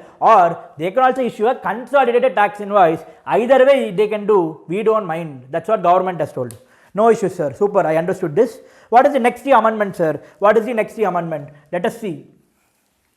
So I am going for a movie, sir. In the movie, what will happen, sir? They are not giving me invoice, correct, sir? So earlier what they used to do for paying to the government or showing to the government, a consolidated tax invoice was raised, sir, for them. But now what government told, boss, don't do consolidated tax invoice and all, don't waste time. Electronic ticket, e-ticket you raise, this e-ticket itself will deem as invoice. Sir, what they are telling in that, all particulars under Rule 46 of CGST, all particulars under Rule 46 of CGST you have, except the recipient details, it is fine, we will live with it. We will live with it, because cinema, mostly 99%, it is in personal consumption. Anyways, GST is a block credit. The recipient cannot take credit, ideally. Okay, sir, what is the next amendment relating to? The next amendment is relating to one thing, one clarification, only one clarification, but let us think through that. What is the clarification, sir? Consignment, okay, basis. What is this consignment bidding, sir? Basically, I have a painting. Say 5 paintings I have made. In India, I don't have a market. Hence, I am sending out to UK. Sir, I have a consignment. I have 5 paintings. I am sending out to UK. See, listen, I am using the word sending out. I am not using the word sale. I am not using the word supply. I am using the word sending out. I am just sending out it to UK. Oh, okay, sir, sending out. At this time, when I am sending out, there is no supply involved, there is no sale involved. Hence, it is that there is no GST. However, GST has a condition. What they say. This is already there. What they say, within 6 months, on sale or approval basis, anything you send within 6 months. Kindly recollect, within 6 months from date of removal, in case either 2 things you have to win. Bring it back into India within 6 months from date of removal, bring it back to India within 6 months from date of removal, bring it back to India within 6 months from the date of removal, bring it back to India, or sell it. Within 6 months from the date of removal, you sell it. Within 6 months means less than equal to 6 months. Bring it back to India by that time, or sell it. If you sell it, no issues. Tax invoice you raise. If you if you bring it back to India, tax invoice is not required. If you bring it back to India, tax invoice is not required because it is not a supply at all. Sir, I have a question, sir. I sent sir to them. They have not replied yet, sir. Okay, they have not yet brought. Negotiations are going on, but 6 months over, sir. The 6 months over, sir. 6 months over, sir. Now what should I do? After the end of 6 months, once it is over, after the end of 6 months, once it is over, deemed as sale, deemed as sale. Deemed as sale. It is deemed as sale. It is deemed as supply. It is deemed as supply. Sir, if it is deemed as supply, tax is chargeable, sir. Time of supply provisions will be applicable, sir. Section 12 of CGST Act will come, sir. Sir, what you are telling, sir? 6 months over, sir. I have not sold it, sir. I have not brought back to India, sir. But since 6 months is over, it is deemed as supply. It is deemed as supply. Time of supply provisions will apply. You should issue a tax invoice. You should issue a tax invoice. You should issue a tax invoice. Okay, sir. Sir, but one student has asked me a doubt, sir. Yeah, ask me. Okay. Do you know what he is asking? Basically, he is telling, sir, this is also a tax invoice only, sir. What is the implication, sir? Sir? Sir, you are telling me, because why he is asking me that question is, he is telling that painting I sent to UK, I sent to UK. Okay, sir, within 6 months from the date of removal, it didn't come back. Within 6 months from the date of removal, it didn't come back. So what the department is telling, or what GST law is telling, deemed as supply, tax invoice raised, tax invoice raised, yes sir. But since you told UK, it is export only, no sir. Anyway, zero tax, no sir. What that student is asking, it is export only, no sir. Anyways, zero tax only, sir. This is where we need to think through. Is this really an export? Yes sir, it's an export. No, it is not an export. Why are you telling like that, sir? Because the one condition in respect of exports is payment should be received in convertible foreign exchange. Now you tell me it is deemed as sale, deemed as supply, deemed. That means the sale has actually not made to UK. That person is not going to pay me anything. The sale has actually not been to UK. The person will not pay to me anything. Do you agree or not? The sale has actually not happened. The person is not going to be pay anything. It is deemed as supply only, and the tax invoice will be charged. So in this, tax also will be levied. Ideally, when I actually sold it, then it is an export itself, because supplier of person is in India, recipient of person will be outside India, place of supply if it's outside India, and payment is received in a convertible foreign exchange, it will be treated as exports. And in this case, since it is brought back to India in the first case, no tax invoice, sir, not a sale at all. It is sold itself directly. Okay, sir, no issue, sir, it can be treated as export, sir. No, it is deemed as supply, sir. Sir, I will not receive payment in convertible foreign exchange, sir. Then where is the case of export, sir? Export does not arise at all. Export does not only mean taking goods out of India to a place, taking goods out from India to a place outside India. There are conditions attached. That also we need to see. So it will be deemed as supply. It is only deemed. I will actually not receive anything in convertible foreign exchange. A tax invoice will be raised and amount will be levied. A tax invoice will be raised and GST will be charged on that. Okay, sir. Understood, sir. What is the next provision, sir? What is the next amendment, sir? The next amendment is relating to e-invoice and QR code. I would like to tell you this amendment which we are going to discuss was first applicable from 1/4/2020, but government has later deferred it. The first was applicable from 1/4/2020, but the government has later deferred it. So it is to be seen whether ICAI they are going to ask it or not. The statutory update is yet to come. Although they have issued study guidelines, we are unaware whether this amendment they are going to give it or not, or they are going to remove it. So let us wait for that. But however, let us discuss. Let us not stop our discussion. It will hardly take 5 minutes. So let us close it. Let us have that in our mind, and it is very easy. What is the first one, sir? E-invoice, provision for e-invoice. What is that e-invoice concept, sir? E-invoice concept another simple. Now I have to issue invoice. What the government told, certain class of persons have to mandatorily issue e-invoice. Who are those class of persons? E-invoice. Who, sir?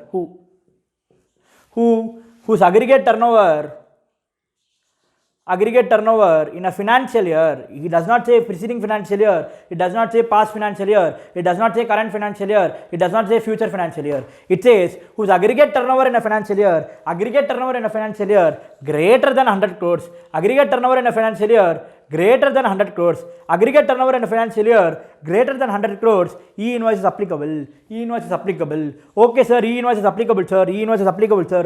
To whom should I issue the e-invoice? To whom? To a registered supplier, to a registered supplier, to a registered supplier. Issue e-invoice to a registered supplier. Sir, my aggregate turnover is greater than 100 crore, aggregate turnover is greater than 100 crore, issue e-invoice, issue e-invoice. To whom? To a registered supplier, registered supplier. Whenever I make the registered supplier or registered person. So, e-invoice is applicable for a business person or who has aggregate turnover, or registered person who has aggregate turnover in a financial year greater than 100 crores. You must issue e-invoice is to a registered person, Okay sir, what are the other relaxations? Anything is there or the applicability sir? Okay sir, number 1 sir, what is the first relaxation? Let us see sir. Number 1 sir, if you don't issue e-invoice, it is deemed as no invoice raised. Deemed as no invoice raised.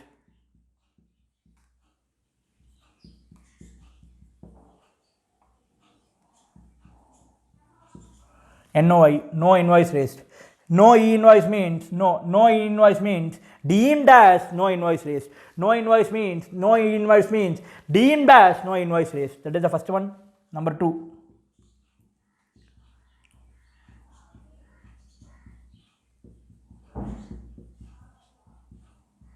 Duplicate, triplicate copy not required.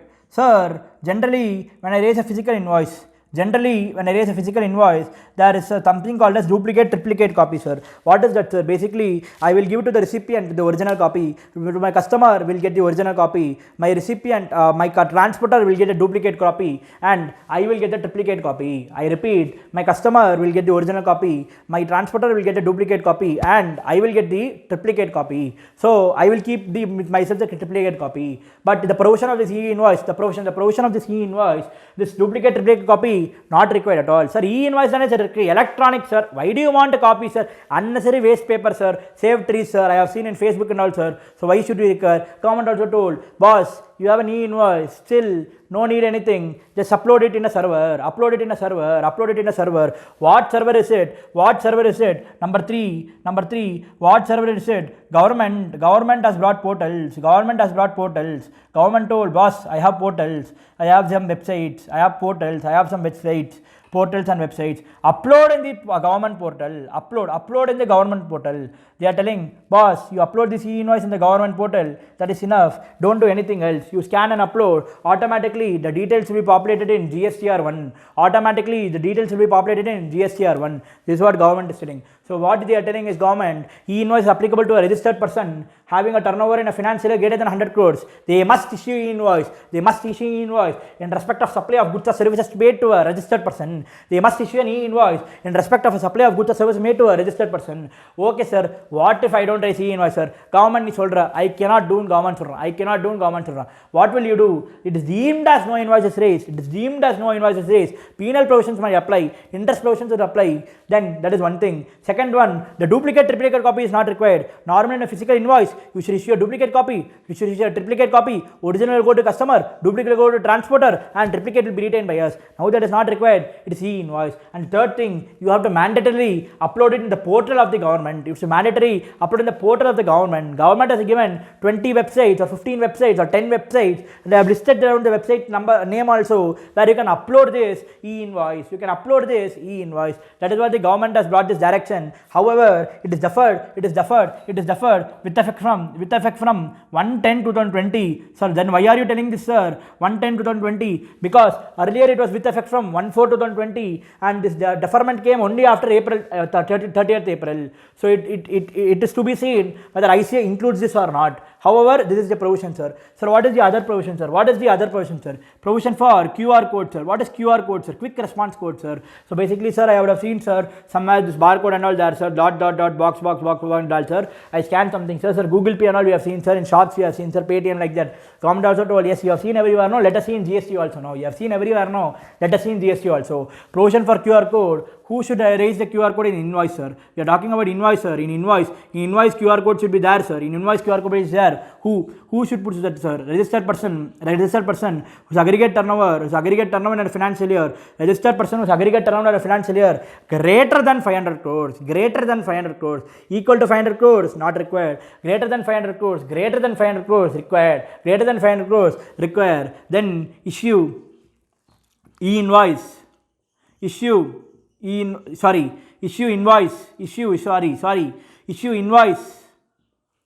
with QR code. Issue invoice with QR code. To whom? To an unregistered supplier. Okay, sir. So here, key invoice. He told aggregate turnover greater than 100 crores to a registered supplier. Okay, he's telling with QR code, aggregate turnover is greater than 500 crores. You issue it to an unregistered supplier. Registered supplier not required QR code and all. Unregistered supplier, you issue a QR code. Unregistered supplier, you issue a QR code. There's something called dynamic QR code. So what is this dynamic QR code, sir? They're telling dynamic QR code is also equal to QR code. Dynamic QR code is basically every invoice, everything you supply, there will be a separate new, every time the barcode will change. Quick response code, normally if you make a payment in Paytm, that vendor is example, that the vendor has at the shop, it is same, right? So dynamic means it changes. Dynamic QR code in respect of each supply, they have told if any supplier or if any person who issues a dynamic QR code, it is also treated as normal QR code. It is normal QR code. Now this is also with effect from 1/10/20. So then why are you telling this? Because 1/4/2020 it was applicable already, but after 30th April, the GST Council has deferred it to, or the central government by of a notification is deferred it to 30th October 2020. Okay, sir. Is there any not applicable cases, sir? For it, is e-invoice and QR code not applicable to someone? Is e-invoice and QR code not applicable to someone? Yes, it is not applicable to few persons, sir. Who are those persons, sir? That is what we are going to see now. Not applicable to e-invoice and QR code. Not applicable to e-invoice and QR code. Not applicable to number 1, insurance, banking, financial institution, NBFC, providing taxable services. Any taxable services provided by an insurance, banking company, financial institution and NBFC. Sir, e-invoice not applicable, QR code not applicable, no issues, sir. Banking, so many transactions, sir. Sir, bitterla. So insurance, banking, financial institution and NBFC. Who else, sir? Passenger transportation service. They are engaged in passenger transportation service. Sir, not required, sir. Passenger transportation service. I go. Be careful here. Basically, passenger transportation service, there are various exemptions available in respect of passenger transportation service. So the exemption is there. Anyway, tax invoice will not be raised. Bill of supply only will be raised, because if there is no tax, bill of supply is only required to be raised. Tax invoice will not be raised. So anyways, other than those exempt passenger transportation service, e-invoice is not required. QR code is not required. Normal invoice is over. The third one, goods transport agency. The act will say goods transport agency engaged in transportation of goods by road by way of a road carriage. Basically, by way of a goods carriage. Goods transport agency engaged in transportation of goods by what mode? By road. Goods transport agency engaged in transportation of goods by way of road. This is very critical. GTA by road, if he travels something like that, then for him also e-invoice not applicable, QR code not applicable. Other than that also, anyways, GTA you would have written exemption also. By road it is other than exemption. Then the fourth category, sir, I remember, sir, now only you told, no sir, e-ticket, cinema hall and all, master padam KGF chapter 2 and all, you told no, sir. Correct. What did I tell there? Come on, recall.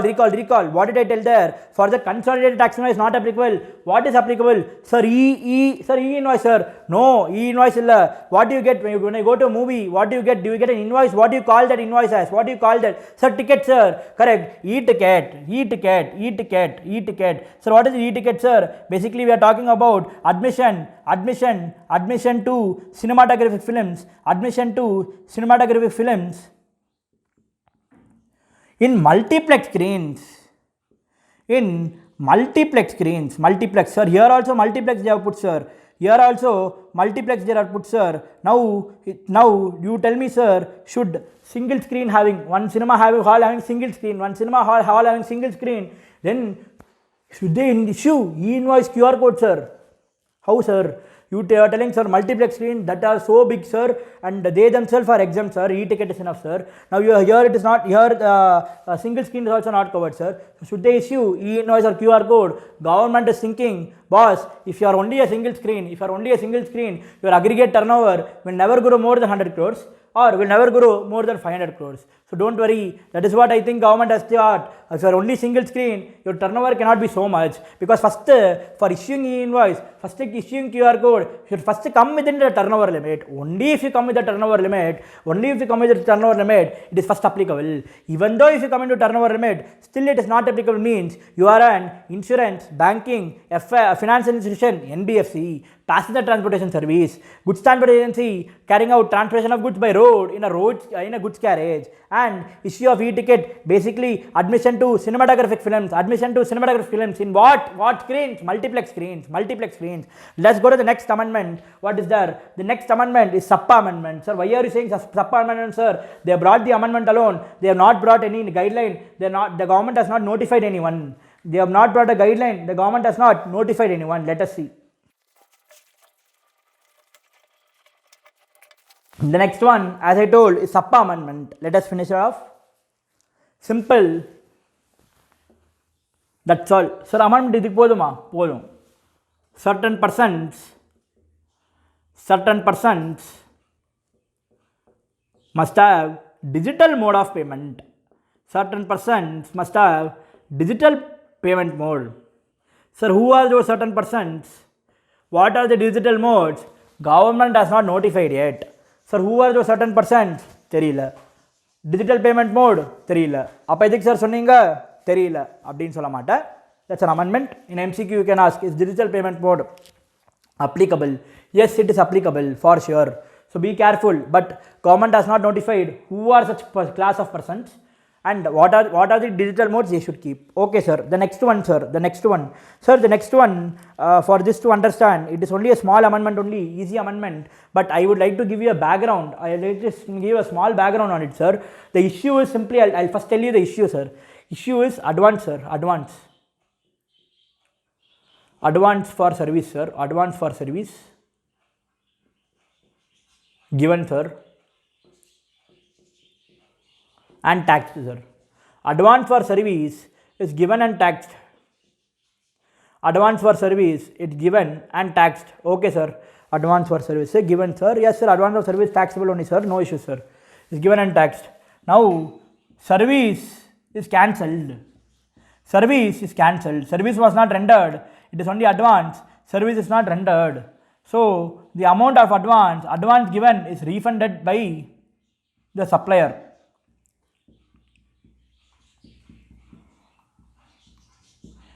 What is the issue under consideration?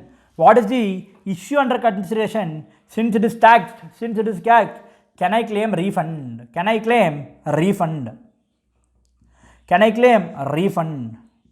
Government is telling, boss,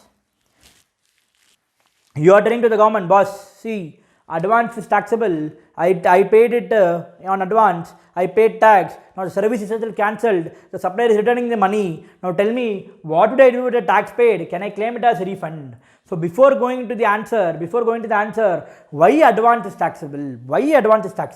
What is the trigger point for taxing advance? What is the trigger point for taxing in advance, because sir, advance is not a supply, sir, correct, advance is not a supply, then why advance should be taxable? Because section 7 says supply includes all forms of supply of goods, so all forms of supply includes all forms of supply such as sale, exchange, license, lease, disposal, rental, etc.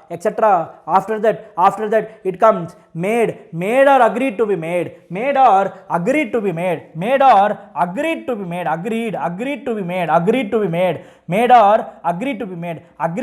means I am agreeing for a future supply, I am agreeing to a future supply, I am agreeing to be a future supply. So now you repeat, supply includes all forms of supply of goods, all forms of supply such as sale, exchange, license, rental, lease, disposal, blah blah blah, etc.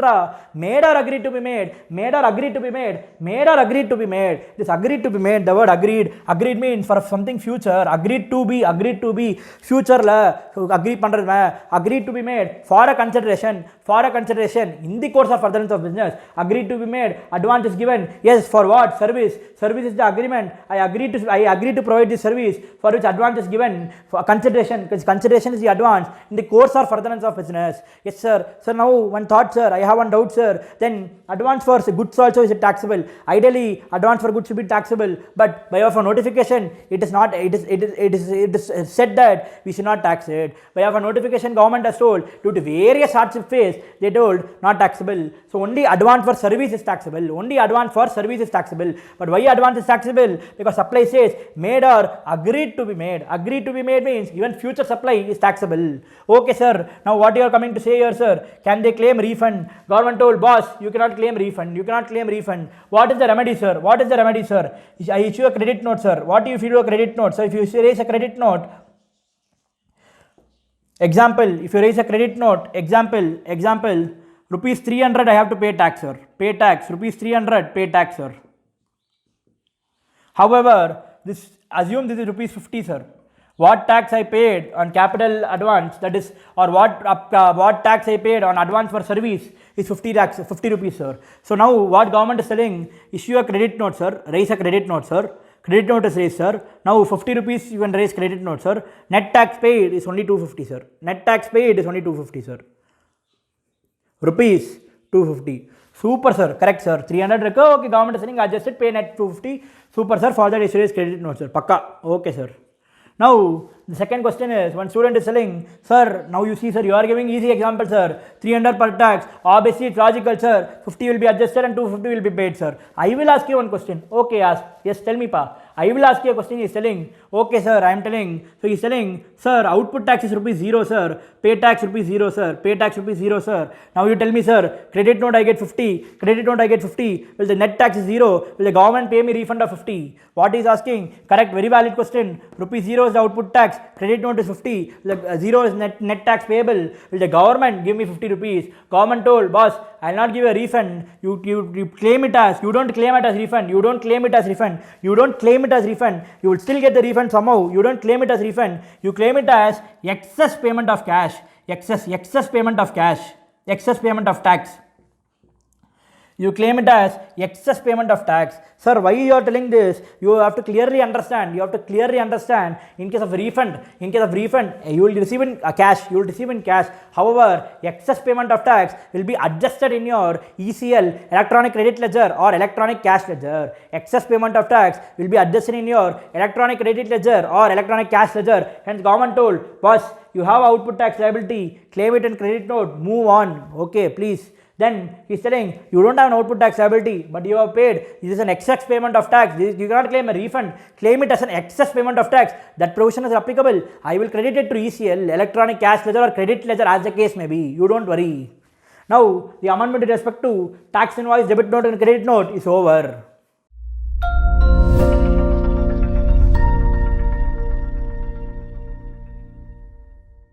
So the next concept is e-way bill.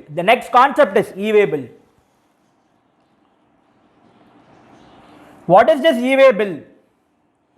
E-way bill is basically a document where the movement of goods is captured and it is filed by the person causing the movement of goods as well as the carrier.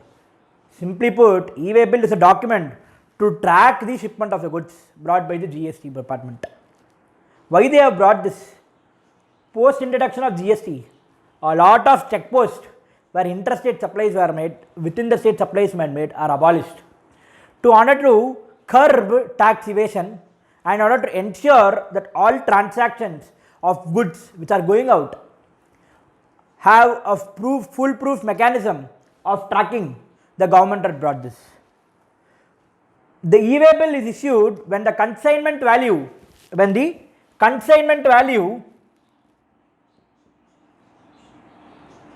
is greater than rupees 50,000. This e-way bill is issued when the consignment value is greater than rupees 50,000. Just give me a minute. So now what is the amendment? There are various other conditions to whom not applicable, for whom this value, there is an exception for a value for e-way bill. Part A will be by the person causing the movement of goods. Who do you mean by person causing the movement of goods? Then part B will be transporter. What if transporter is not registered under GST? Then should he have some e-way bill portal? There are various things in e-way bill. We are going to cover the amendment part. There is one amendment saying the validity period of e-way bill. How long is the e-way bill valid? Validity period of the e-way bill. Okay sir, let us see what is this, sir. So the validity period of e-way bill, they are divided into over dimensional cargo and others other than over dimensional cargo. Over dimensional cargo and other than over dimensional cargo, that means others. This e-way bill, the validity period, they are divided into over dimensional cargo and other than over dimensional cargo. What is this over dimensional cargo? Very simple. Sir, I have a truck. Sir. This is the front part of the truck. This is the back part of the truck. This is around 7 centimeters, sir. The truck, this is around 7 centimeters. Now, inside the truck, I am having a steel rod. Inside the truck, I am having a steel rod or metal rods which I am transporting. Now, what is happening? The metal rod, the length of the metal rod is actually 8 centimeters or 9 centimeters. The length of the metal rod, this is the metal rod, the length of the metal rod is 9 centimeters. Now what is happening? Sir, my truck itself is only 7. So this back portion will be open and I have metal rod up to 9 centimeters, sir. So this 2 centimeters is excess, sir. It is going over the track. It is going outside my truck. So this is called as over dimensional cargo. Basically, although your vehicle's dimension is only this, because of the material you are transporting, this is exceeding the vehicle's dimension capacity itself.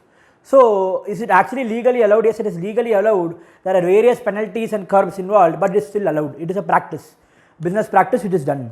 So now you tell me, there are 2 scenarios. One where I have a 7 centimeter truck, I transport 9 centimeter rod, and otherwise take another example where I have a 7 centimeter truck, I transport 5 centimeters rod. Now you tell me this is an other than over dimensional cargo, this is an over dimensional cargo. Now you tell me which truck will go faster, or it is safer to go fast.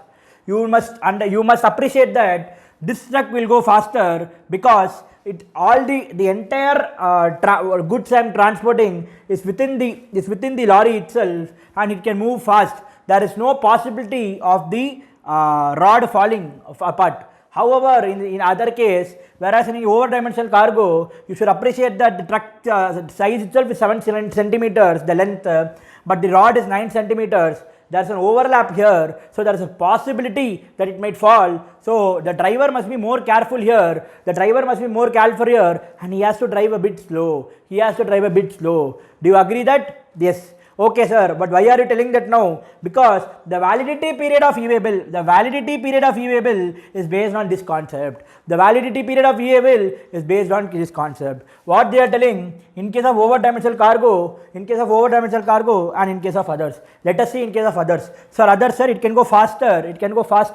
than an over-dimensional cargo. It can go faster. So 100 kilometers or part thereof. 100 kilometers or part thereof is considered as 1 day.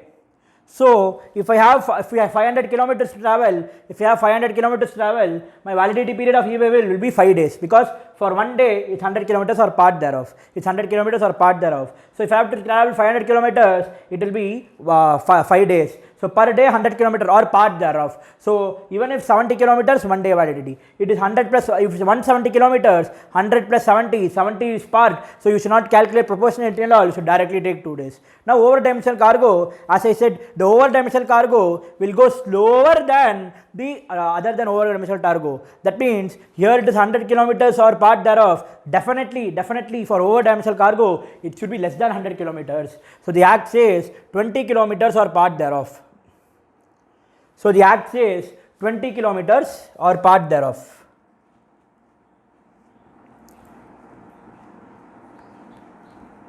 This is considered as Monday. So the EVA bill validity period, in this case, it will be more compared to and other than over-dimensional cargo. Okay, sir, this was already there. What is the amendment? Now they have brought something called as MMS. Sir, what's your MMS? This is multi-modal shipment. What is this multi-modal shipment, sir? By the word itself, we can tell multi means more than one. MODAL, modern means mode of transport. MODL, model means mode of transport. And shipment means shipping out the goods, sending the goods. That means what? Multi-modal shipment, there is a greater than one mode of transport for sending the same goods. I repeat, there is a greater than one mode of transport for sending the same goods. And they have told multi-modal shipment, they have not stopped here. Multi-modal shipment where one leg is by way of ship.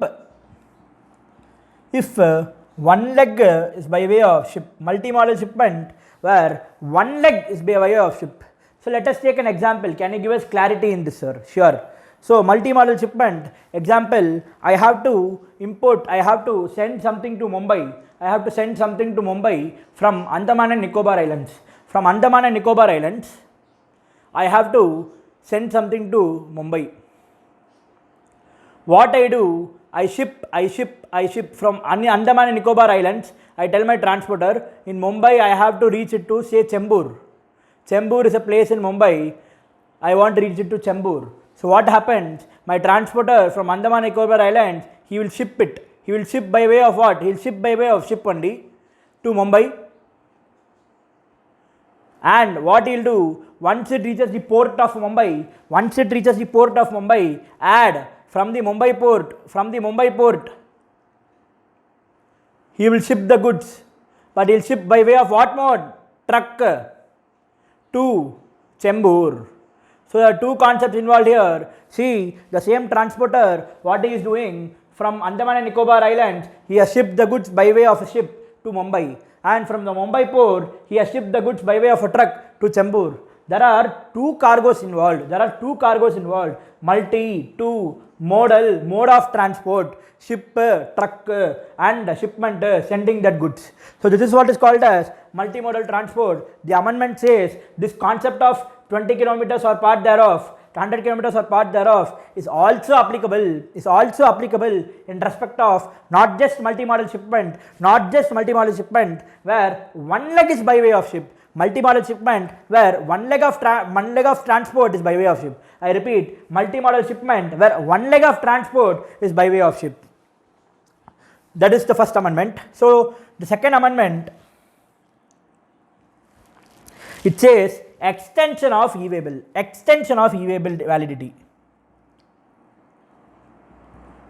Sir, something happened, I want to extend my e-way bill, sir, period.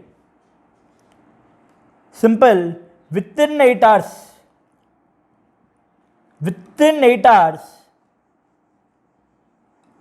from the expiry of e-way bill,